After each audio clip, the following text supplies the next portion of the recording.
नमस्कार दोस्तों, मैं नेहा गुप्ता आप सभी का अपने चैनल स्टडीमेट नेहा पर स्वागत करती हूँ। तो दोस्तों, आज हम भारतीय राज्य व्यवस्था की तीसरी क्लास डिस्कस करने वाले हैं और आज की क्लास में हम चार्टर एक्ट 1813 और चार्टर एक्ट 1833 के बारे में बात करेंगे। तो दोस्तों, हमने ये देखा कि चार्टर एक्ट पूरे 4 बार आए थे। सबसे पहली बारी जो चार्टर एक्ट आया था वो 1793 में आया था और हमने देखा कि जो चार्टर एक्ट थे वो हर 20 साल में आए और 20 साल में ये 4 बारी आए। तो जो 1793 का चार्टर एक्ट था वो तो हमने अपनी दूसरी क्लास में डिस्कस कर लिया था। आज हम अपने दूसरे चार्टर एक्ट को डिस्कस करेंगे, उसके बारे में बात करेंगे, चार्टर एक्ट 1813। तो जो चार्टर एक्ट 1813 आया, इसमें जो ब्रिटिश ईस्ट इंडिया कंपनी थी उसके जो भारतीय व्यापार पर एकाधिकार था उसे समाप्त कर दिया गया। जो ब्रिटिश ईस्ट इंडिया कंपनी थी उसकी जो इंडियन ट्रेड के ऊपर मोनोपोली थी उसको खत्म कर दिया गया, एकाधिकार को समाप्त कर दिया। पर दो चीजें ऐसी थी जिसमें अभी भी उसके पास व्यापारिक अधिकार थे। सबसे पहला तो था चीन के साथ व्यापार और दूसरा था चाय व्यापार। इन दोनों क्षेत्रों में उसके पास ब्रिटिश ईस्ट इंडिया कंपनी के पास अभी भी व्यापारिक अधिकार थे। इसके अलावा हम ये देखते हैं कि चार्टर एक्ट 1813 के तहत हर साल 1 लाख रुपए अलग से निकालने शुरू कर दिए गए। क्यों शुरू करे वो 1 लाख रुपए अलग से निकालने? विद्वान भारतीयों के प्रोत्साहन के लिए और साहित्य के सुधार व पुनरुत्थान हेतु। तो जो विद्वान लोग थे, यहाँ के विद्वान भारतीयों के प्रोत्साहन के लिए, और जो हमारा साहित्य था वो कहीं ना कहीं डूबता जा रहा था, उसका अस्तित्व खोता जा रहा था, तो उसके सुधार एवं पुनरुत्थान के लिए ये डिसीजन लिया गया, ये सोचा गया कि अब से हम हर साल 1 लाख रुपए इस चीज के लिए अलग से निकालेंगे। उसके बाद हम इसमें ये देखते हैं कि जो ईसाई मिशनरी थे उनको भारत में ईसाई धर्म का प्रसार करने के लिए मंजूरी दे दी गई, आज्ञा दे दी गई। तो दोस्तों, ये हमारा था चार्टर एक्ट 1813। उसके बाद जब हम तीसरा चार्टर एक्ट देखते हैं, चार्टर एक्ट 1833, तो हम इसमें ये देखते हैं कि जो व्यापारिक अधिकार थे ब्रिटिश ईस्ट इंडिया कंपनी के, उन्हें बिल्कुल खत्म कर दिया गया और अब वो सिर्फ और सिर्फ राजनीतिक कार्य कर सकती थी। उसके बाद हमने देखा कि जो भारतीय प्रशासन है उसका केंद्रीकरण कर दिया गया। इसके तहत जो बंगाल का गवर्नर था उसे अब भारत का गवर्नर जनरल बना दिया और सबसे पहला भारत का गवर्नर जनरल कौन बना? Lord William Bentinck. और जो गवर्नर जनरल की सरकार थी उसे भारत सरकार कहना शुरू कर दिया गया और जो गवर्नर जनरल की परिषद थी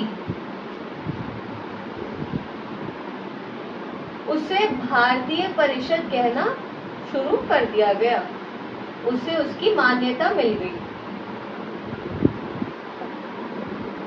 उसके बाद हम ये देखते हैं कि विधायी कार्यों के विस्तार के लिए जो परिषद थी उसमें 3 की जगह 4 सदस्यों को मान्यता दे दी गई और जो वो चौथा सदस्य था वो था विधि सदस्य। और जो सबसे पहला विधि सदस्य बना वो था लॉर्ड मकॉले। जो सबसे पहला और चौथा सदस्य बना विधायी कार्यों की विस्तार के लिए वो बना लॉर्ड मकॉले।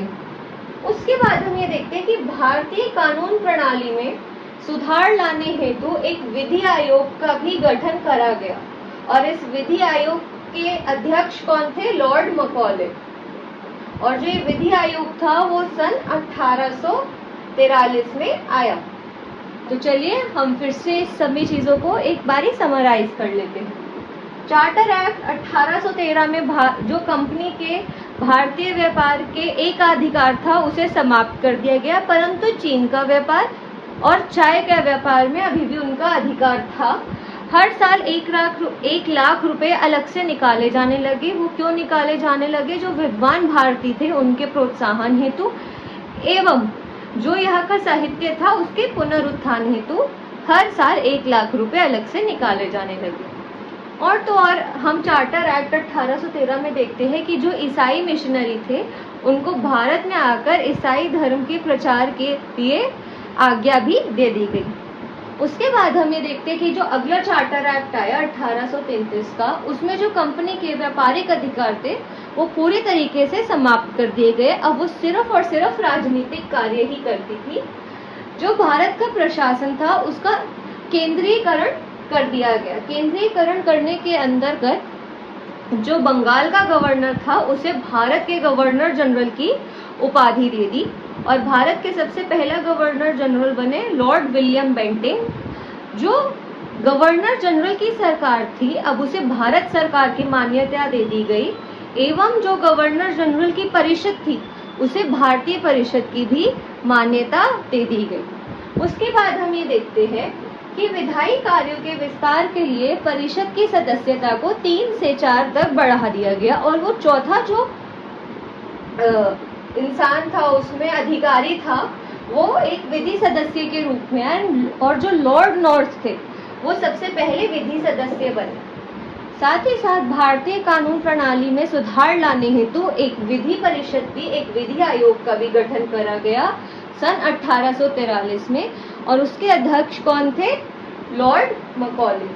तो दोस्तों यही थी आज की वीडियो जिसमें हमने दोनों चार्टर एक्ट के बारे में पढ़ा, चार्टर एक्ट 1813, चार्टर एक्ट 1833। मैं आशा करती हूँ कि आपको ये सभी कुछ समझ आ रहा हो।